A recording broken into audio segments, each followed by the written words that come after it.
Welcome. Tonight we drift far from safe harbors into silent lakes, moonlit coastlines, and endless black waters. These are tales from fishermen who went out for a simple catch and found something else. Cast your line carefully, because some things should never be reeled in.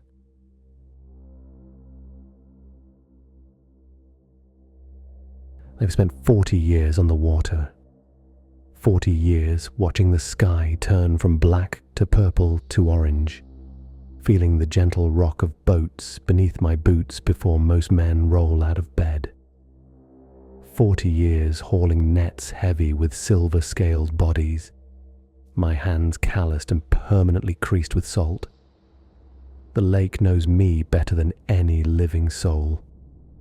This morning began like countless others. The fog had settled thick over the water, transforming the familiar into something formless and strange. I couldn't see more than 20 feet in any direction. The world had contracted to a small circle of grey-white nothing, with my weathered fishing boat at its center.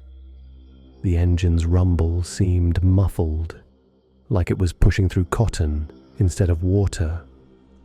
I'd set my nets last evening at the deep part of the lake, following the old rhythms, the patterns of season and weather that lived in my bones.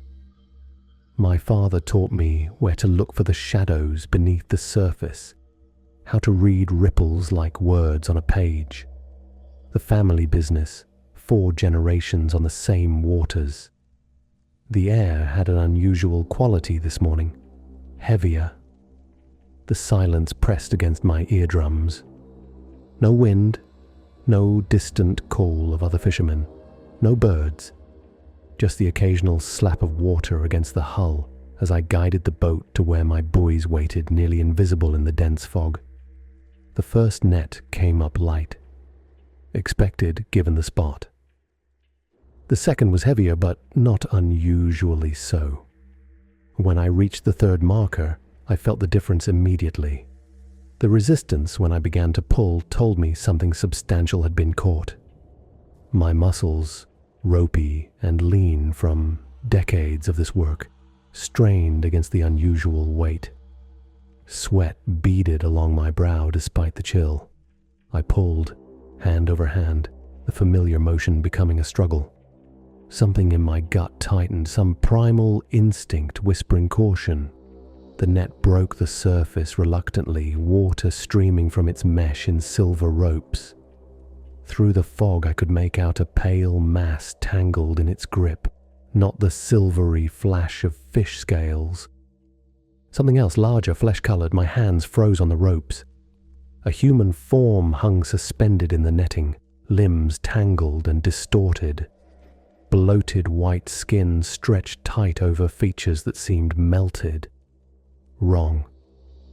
The face was the worst, swollen beyond recognition, with eyes that bulged from their sockets like overripe fruit. The hair plastered to the skull was colorless, neither blonde nor grey, just absence, not a recent drowning. This body had been in the water for days, maybe weeks. Yet there was something off about it. Despite the obvious decomposition, there was a strange intactness to it. No evidence of fish or crustaceans having begun their work. And the skin, while pale and swollen, had an odd translucence, almost like wax paper held against light. I've found bodies before, 3 times in 40 years. A teenager who'd been drinking and swimming where the currents run, treacherous. An old man whose small boat capsized in a sudden storm. A suicide weighed down with chains but torn free by the water's movement. Finding the dead is part of a fisherman's burden, but this was different. A shudder ran through me, deep and violent. I looked away, reaching for the radio to call the authorities. The plastic was cold against my palm, my fingers numb as I fumbled with the dial. Just a second, maybe 2. my eyes averted from the grotesque thing hanging in my net. I heard the splash before I felt the sudden lightening of the net, a heavy sound like something substantial returning to the water. When I turned back, the net hung empty, water dripping from its fibers, swaying slightly in the still air. Nothing there. No body. No evidence of what I'd seen mere seconds before. I dropped the radio, lurching to the edge of the boat. I peered over the side, but the water showed only my own reflection. Distorted and aged. The fog seemed to have thickened, if that were possible, enclosing me in a world of white. I must have imagined it. A trick of light and fog and solitude. Perhaps a large fish or a tangle of debris that my mind, dulled by the early hour and the monotony of routine, had transformed into something more sinister. Yet the cold certainty in my gut told me otherwise. What I'd seen had been real as the boat beneath my feet, as real as my own weathered hands. I continued my work, methodical movements that required no conscious thought. The remaining nets came up with modest catches, nothing unusual, nothing impossible. By mid-morning, the fog had begun to lift, revealing the familiar contours of the shoreline, the world expanding back to its proper dimensions. As the day wore on under a now clear sky, I found myself returning to that moment, replaying it. The weight in the net. The impossible thing I'd seen. The splash. I've hallucinated nothing in my decades on the water. The lake doesn't breed fancies in the men who work it, only pragmatism and respect. It was as I was coiling ropes near dusk when I noticed the first footprint. There on the deck of my boat, a perfect impression of a bare foot, water pooled in its shallow depression. I stared at it, trying to make sense of its presence. It couldn't be mine. I'd been wearing my rubber boots since dawn, and it was facing the wrong direction, pointing toward the cabin rather than away. I touched the print, my fingertip coming away wet. Fresh water. Lake water. The sun was setting now, painting the horizon in violent streaks of red and orange. The temperature was dropping quickly, as it does in early autumn, but the chill spreading through my limbs had nothing to do with the weather.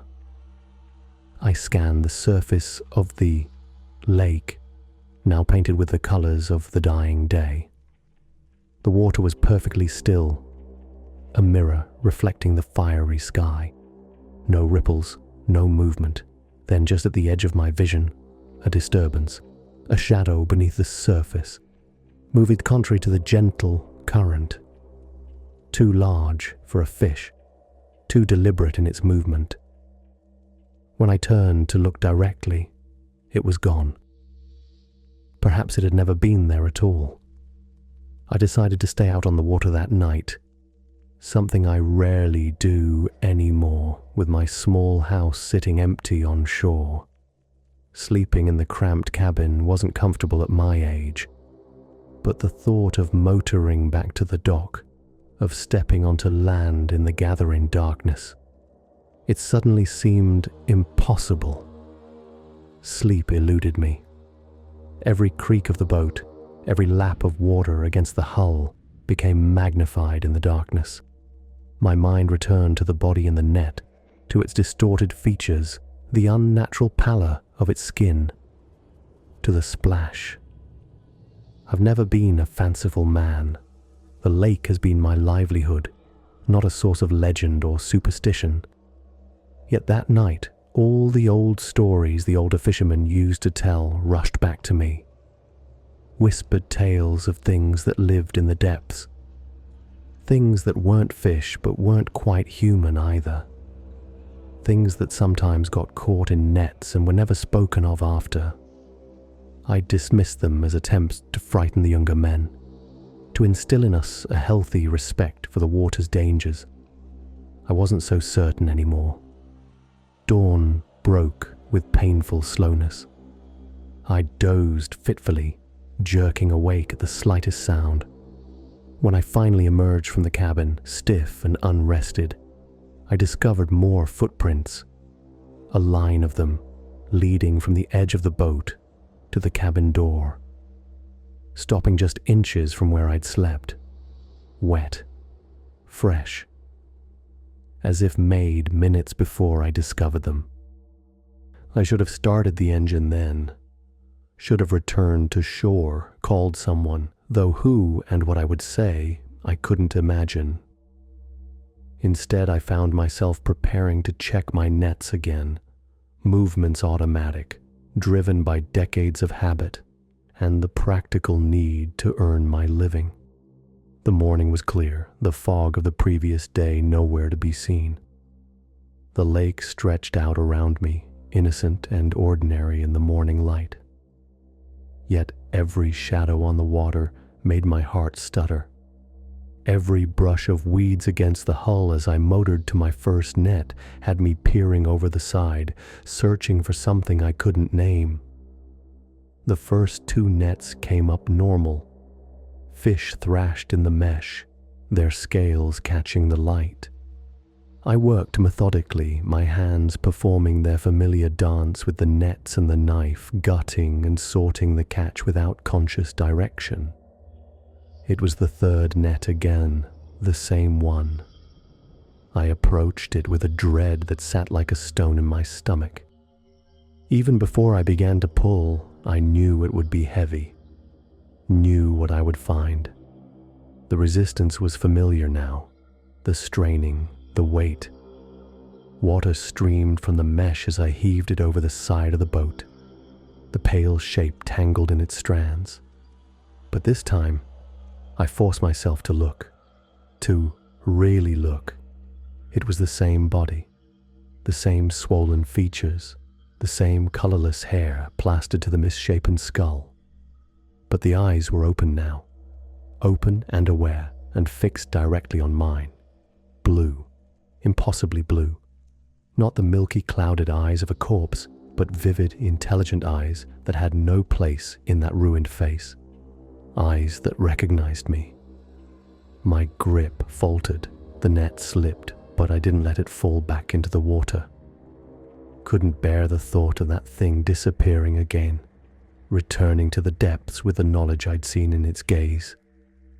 The bloated lips parted, no sound emerged but a movement, the beginning of what might have been a smile. I released the net, watched it, and its impossible burden slipped beneath the surface. The splash seemed deafening in the morning stillness. A perfect circle of ripples expanded outward, rocking my boat gently, as if something enormous had been returned to the depths. I won't go out tomorrow, maybe not the day after. I tell myself I'll report the nets as lost, buy new ones, set them in different waters. I tell myself the distance of days will transform what I've seen into something explainable, a hallucination born of solitude and too many years on the water, a large fish or a piece of driftwood transformed by imagination and poor visibility. But as I sit in my small house tonight, watching the lake through my window, I know these are lies. I know what I saw, what I felt.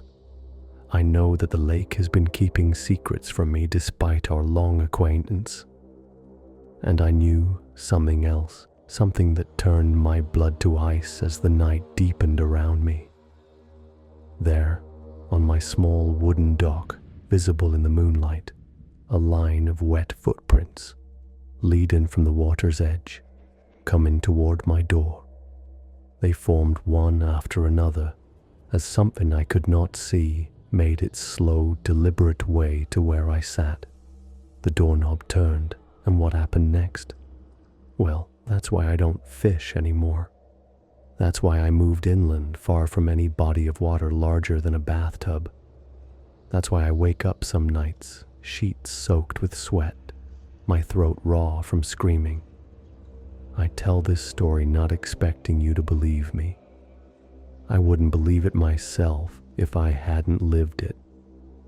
But if you ever find yourself alone on the water and pull up something in your net that shouldn't be there, something that looks human but isn't quite right, don't look away, not even for a second. And if you do and hear that splash, don't go back out the next day. Some catches were never meant to be made. Some things belong to the water.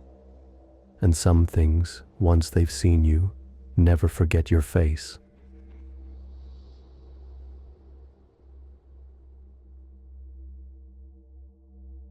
I used to love night fishing. The solitude, the quiet, the way the world narrows down to just you and the water. Everything is simpler at night, cleaner. At least that's what I thought before that evening at Blackwood Lake. It was late September, that perfect cusp when summer reluctantly gives way to fall. The days were still warm, but the nights carried a chill that made my breath visible in small, ghostly puffs. I'd chosen the North Shore, a secluded inlet where the tree line crept close to the water's edge. The spot was known for largemouth bass and the occasional pike. Worth the 40-minute hike with gear strapped to my back, my small aluminum boat sat perfectly still on the glassy surface. No moon that night, just stars scattered across the void above, countless and cold. Their light barely touched the water, leaving the lake a vast pool of ink beneath me. I'd been out since sunset, the distant glow of town long faded behind the hills.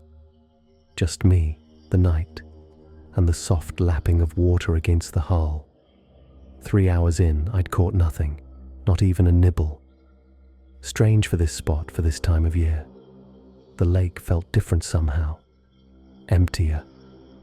The usual chorus of frogs and insects was muted, as if they too were waiting for something. I remember checking my watch, 11:47 p.m. That's when I saw the first light, just a flicker at first. A faint bluish glow, perhaps 20 feet from my boat, maybe 10 feet below the surface. So dim I thought I'd imagined it. A trick of starlight on water, or my eyes playing tricks after hours of staring into darkness. But then it appeared again. Stronger this time, unmistakable. A soft, pulsing blue light, moving slowly beneath the surface. I leaned over the side of the boat, squinting into the darkness. The rational explanations came quickly. Bioluminescent algae, though none had ever been reported in these waters. Maybe someone had dropped a waterproof flashlight, or perhaps kids playing with submersible LED lights. Yet even as these thoughts formed, I knew they were just comfortable lies. The light moved with purpose, with intelligence. It traveled in a deliberate path, not drifting with currents. And it was joined by another, then another. 3 lights now, forming a perfect triangle, rotating slowly like a constellation pulled from the sky and drowned in these depths. Their color was unlike anything I'd seen before. Not quite blue, not quite green, but something in between that made my eyes strain to process. I remained perfectly still, fishing rod forgotten in my hands. The lights continued their strange dance perhaps 30 feet away, maintaining their distance, rotating with mechanical precision. My heart hammered against my ribs. Every instinct told me to start the motor to flee this unnatural display. But curiosity held me there, transfixed by the impossible geometry unfolding beneath me. Then, without warning, they began to approach. The triangle of lights maintained its perfect shape, but now it was growing larger, drawing closer to my boat. I could see now that each light had a core of intense brightness surrounded by a diffuse halo. They pulsed in perfect unison. 1, 2, 3. 1, 2, 3, like a silent heartbeat. My mouth went dry. The fishing rod slipped from my numb fingers, clattering to the bottom of the boat. I reached for the motor cord, but my hands trembled so violently I couldn't grasp it properly. 20 feet away now, the lights illuminated the water around them, revealing nothing. No fish scattered by their approach, no underwater apparatus, just the lights themselves, perfect spheres of radiance, moving with deliberate intent toward my fragile craft. 10 feet. The boat began to vibrate subtly, a gentle hum that I felt rather than heard. The surface of the lake remained undisturbed, no ripples betraying whatever vehicle or creature carried these lights. The vibration intensified, traveling up through the aluminum and into my bones.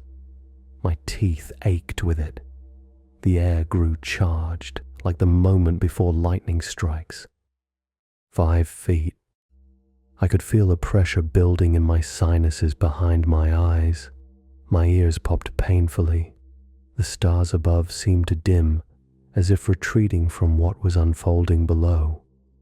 The lights were perfectly aligned with my boat now. They had stopped their rotation and hung suspended, 3 perfect points forming a triangle directly beneath me. I finally managed to grasp the motor cord, yanking it with desperate strength. The engine sputtered once, twice, then roared to life. Its familiar sound was distorted somehow, thickened by the strange vibration that now enveloped everything. I twisted the throttle, felt the propeller churn the water. The boat didn't move. I stared in disbelief at the still dark shoreline. The motor was running. I could hear it, feel it, but the boat remained fixed in place, as if held by some invisible anchor, or as if the water itself had thickened to molasses. The lights began to rise. Slowly, inexorably, they ascended toward the surface. The water above them bulged slightly, 3 perfect domes rising in impossible synchronicity. The vibration was unbearable now. I tasted copper on my tongue. My vision blurred at the edges. I abandoned the motor and scrambled to the opposite end of the boat, as far from those approaching lights as the small craft would allow. The aluminum hull groaned beneath me, flexing in ways it shouldn't. Small rivets popped free one by one, pinging against my legs, my arms. Water began to seep in through countless tiny holes. The lights breached the surface, but they weren't lights anymore. Or not just lights. They were eyes. 3 massive eyes, each the size of a dinner plate, breaking the surface tension of the lake without a splash.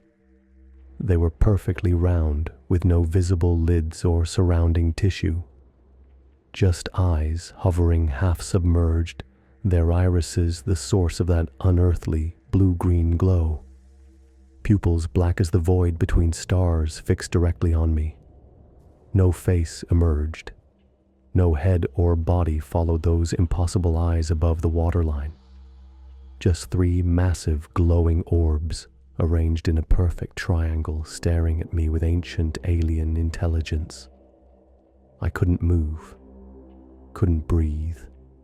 Some primal part of my brain simply shut down, unable to process what I was seeing. The human mind isn't built to comprehend such things. We are not meant to look into eyes that have never known blinking, never known sleep, never known anything resembling human consciousness. How long we regarded each other, I cannot say. Time seemed to stop in that moment. The water rising around my ankles went unnoticed. The distant shore may as well have been on another planet. Then, as one, the pupils of those massive eyes contracted to pinpoints. The vibration peaked, became a physical force pressing down on me.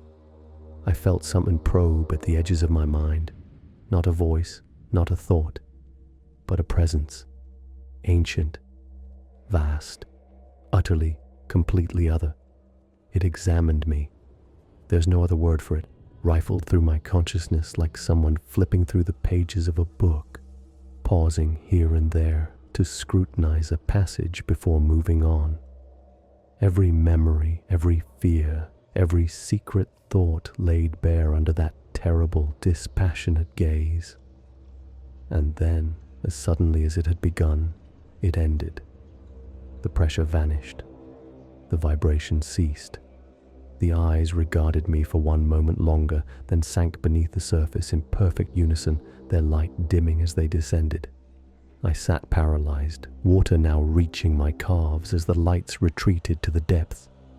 They formed their triangle once more, rotating slowly, growing fainter until they were just pinpricks in the darkness below. And then, nothing. The lake was black and still once more. The boat's motor, which had been running the entire time, suddenly engaged. Without touching the throttle, I felt the craft lurch forward, speeding toward the distant shore as if propelled by an unseen hand. I clutched the sides, fighting for balance as it skimmed across the water at impossible speed. When the hull ground against the shoreline, I tumbled out, collapsing on the rocky beach.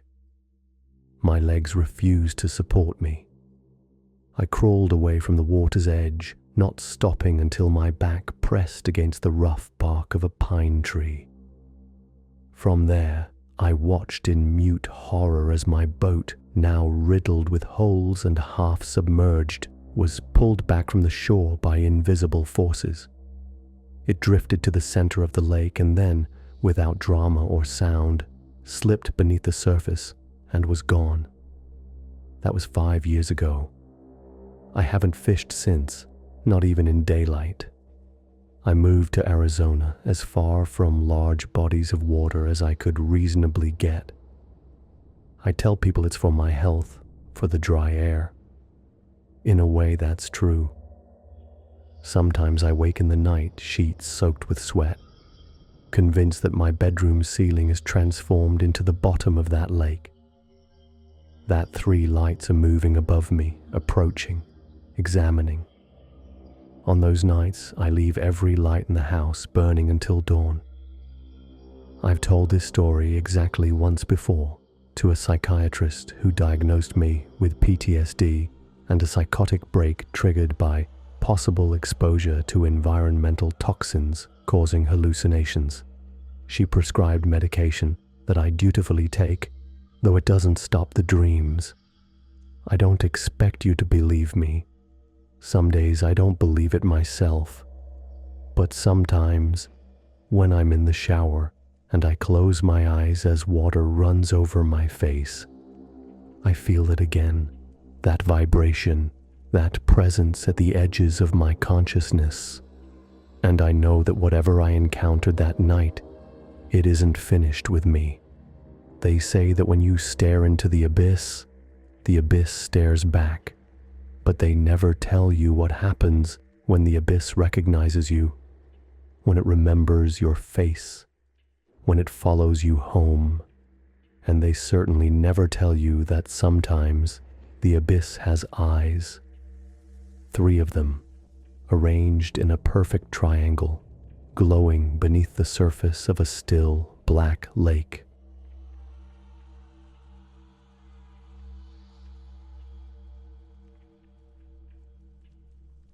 I remember every detail of that morning on Stillwater Lake. Memory works that way with trauma. It preserves the moment in perfect crystalline detail, like an insect trapped in amber. 5 years have passed, yet I can still feel the weight of the fishing rod in my hands, the cold dampness seeping through my clothes, the particular quality of the silence that enveloped everything. Dawn had just broken over the eastern ridge, turning the mist that clung to the lake's surface into luminous gauze. I'd been on the water since 4:30 a.m., my small aluminum boat anchored in the center of the lake where it was deepest and where, according to local wisdom, the largest bass lurked. The morning was exceptionally still. No breeze disturbed the mirror-like surface of the water. No birds called from the dense pine forest that ringed the lake. Even the usual gentle lapping of water against my hull was absent, just absolute stillness, as if the world were holding its breath. I'd come to Stillwater to escape. My divorce had been finalized 3 weeks earlier. The house sold. 22 years of marriage divided and catalogued into separate lives. The lake had always been my refuge since childhood, the place where problems seemed to dissolve into the vastness of nature. I needed that dissolution now more than ever. The fishing had been poor, 4 hours without so much as a nibble. But I hardly cared. The solitude was what I craved, the simple ritual of cast and retrieve, the mechanical focus that kept darker thoughts at bay. I remember checking my watch, 6:47 a.m., and deciding I'd give it another hour before heading back to the cabin for coffee. That's when I saw it.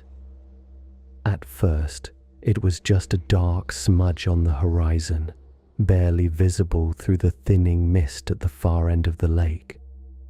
I assumed it was another fisherman, though it was unusual to encounter anyone else this early, especially on a Tuesday in late October. I thought nothing of it and returned my attention to my line, adjusting my position slightly, the familiar creak of the aluminum bench beneath me oddly comforting in the silence. Several minutes passed before I glanced up again.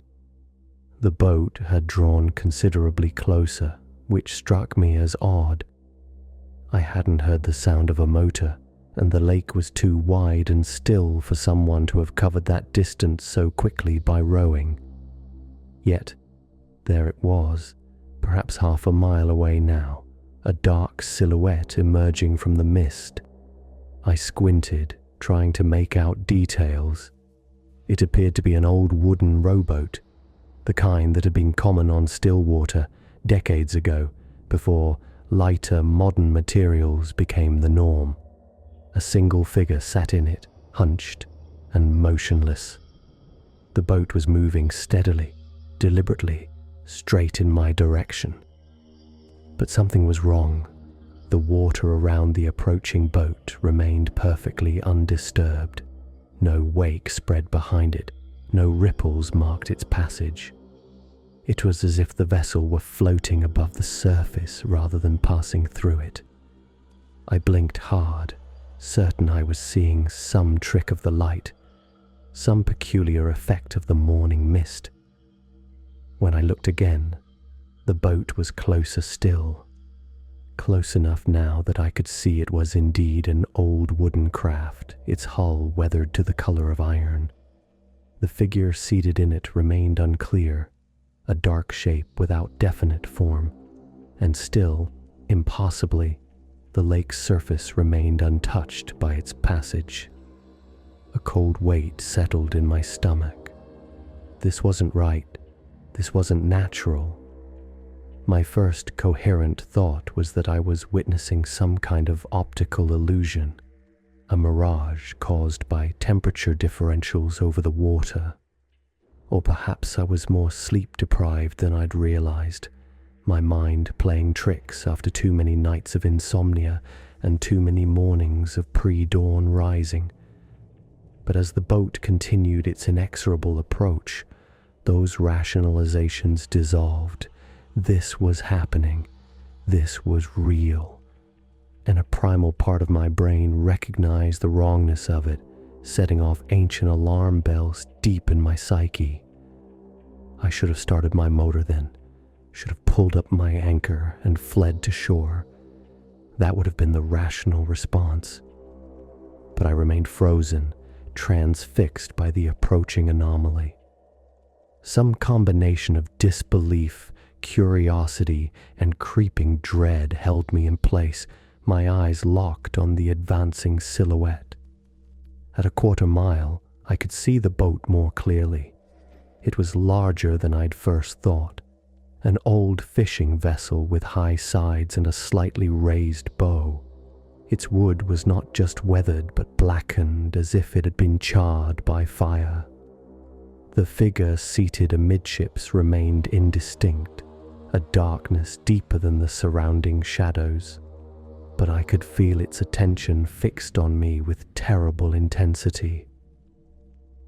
Still no wake. Still no disturbance in the glass-like surface of the lake. The boat slid forward with the inexorable steadiness of a minute hand, the distance between us closing with mathematical precision. The mist seemed to part before it, curling away in tendrils that dissipated into the warming air. My mouth had gone dry. My heart hammered against my ribs with such force I could feel my pulse in my fingertips, in my temples. The fishing rod slipped from my numb hands, clattering against the bottom of my boat. I didn't reach for it, couldn't look away from that approaching vessel and its impossible passage across the still water. 200 yards now. The sun had risen fully above the eastern ridge, burning away the last of the mist. Golden morning light spilled across the lake, illuminating everything with painful clarity. There could be no mistake, no optical illusion. The boat moved without disturbing the water, and the figure within it remained a silhouette despite the direct sunlight that should have revealed every detail. In the new light, I noticed something else. The water around my own boat had begun to change. What had been clear now appeared darker, thicker, as if shadow were bleeding into it from some unseen source. I leaned over the side, peering down. The surface tension seemed wrong somehow, more resistant, like looking at oil rather than water. When I pulled back, my reflection remained for a moment too long before dissolving. 100 yards separated us now, close enough that I could see, or thought I could see, features beginning to resolve in the silhouetted figure. It was human in shape but wrong in proportion. The head too large or perhaps misshapen, the shoulders too narrow, the arms too long. It made no movement, no gesture of greeting or acknowledgement, just sat and watched and came ever closer. The stillness of the lake had become oppressive, unnatural. I realized I could no longer hear anything, not the distant call of birds from the shore, not the soft sounds of water against my hull, not even my own increasingly rapid breathing. It was as if sound itself had been stripped from the world, leaving only vision to witness what was unfolding. 50 yards. I could see the boat in excruciating detail now. The charred wood was not uniformly blackened but patched and mottled, revealing glimpses of grain beneath. The vessel sat unnaturally high in the water, or rather above it, as if suspended by invisible forces. No oars disturbed the surface, no motor propelled it forward, yet still it came, unwavering in its approach. The figure remained shadow-like, its features constantly shifting and rearranging, never settling into anything recognizable. Only its outline remained constant, the too large head, the elongated limbs, the unnaturally thin torso. It exuded a presence, an awareness that seemed to reach across the diminishing space between us, probing at the edges of my consciousness. 25 yards. I finally broke from my paralysis, lunging for the motor's starter cord. My hands shook so violently I could barely grasp it. The engine sputtered once, twice, but refused to catch. I yanked again with desperate strength. Nothing, not even a cough from the usually reliable motor. In mounting panic, I reached for the oars stowed beneath my seat. If I couldn't motor away, I would row. But as I extracted them and positioned them in their locks, I made a horrifying discovery. The oars wouldn't enter the water.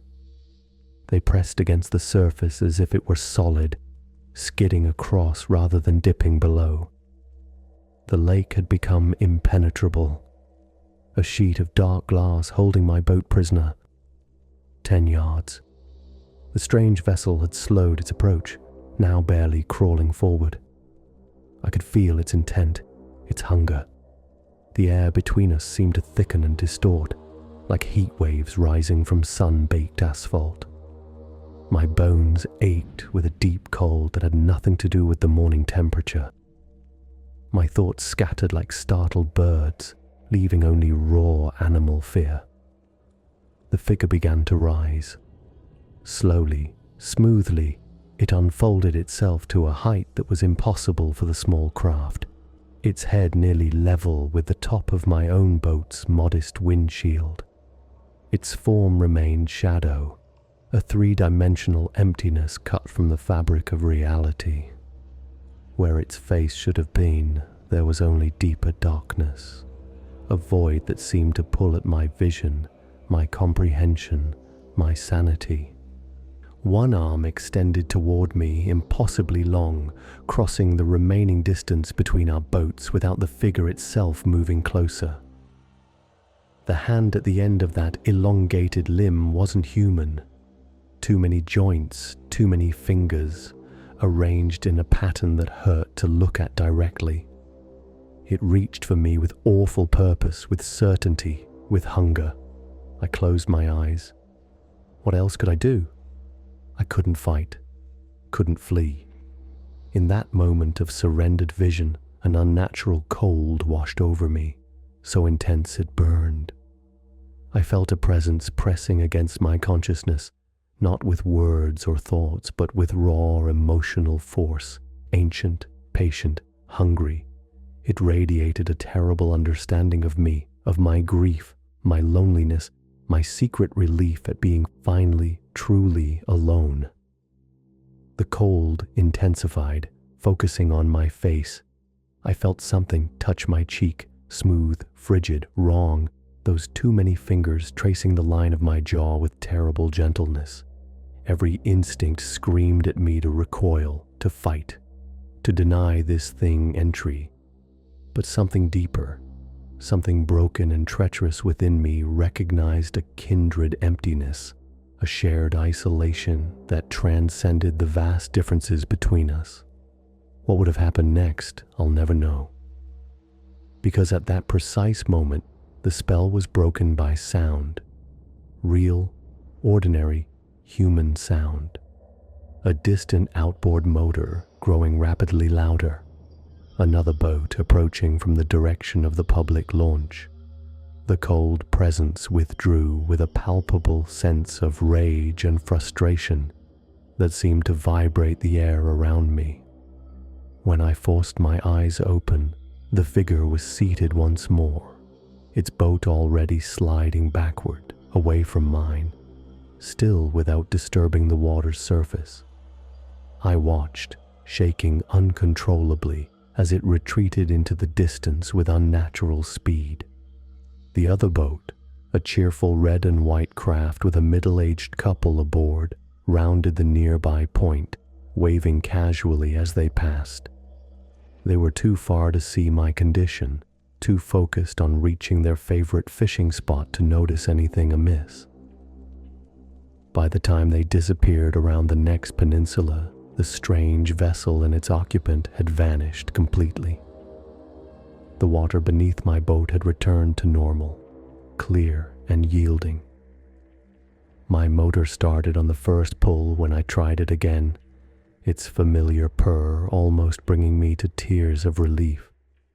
I returned to shore immediately, packed my cabin that same morning, and left Stillwater Lake forever. I sold my boat the following week and haven't fished since. These days I live in Arizona, as far from large bodies of water as I could reasonably get. I've told this story only once before, to a therapist who diagnosed me with a stress-induced hallucination and prescribed medication I still take, though it doesn't stop the dreams. In those dreams, I'm back on the lake in that perfect stillness. The boat approaches, the figure rises. But in the dreams, there's no interruption, no saving grace. In the dreams, I feel those wrong fingers slide from my face to my chest, pressing inward with gentle, implacable force. In the dreams, I watch as they sink into me without breaking skin, passing through clothing and flesh as they had through water. In the dreams, I feel something essential being pulled out. My warmth, my humanity, myself, leaving only an empty vessel behind. I wake from these nightmares drenched in sweat, my heart racing, convinced for several terrifying moments that my reflection in the bedroom mirror will show something else looking back at me. The human mind isn't built to comprehend certain things. We seek patterns, explanations, narratives that make sense of the senseless. But what I encountered that morning defied explanation. It moved through reality in ways that shouldn't be possible, perceiving and interacting with our world while clearly not being of it. What frightens me most looking back isn't the impossible boat or its shadowy occupant.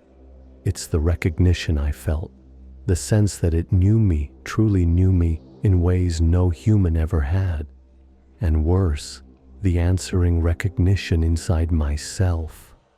Some part of me understood it too, resonated with its isolation, its otherness.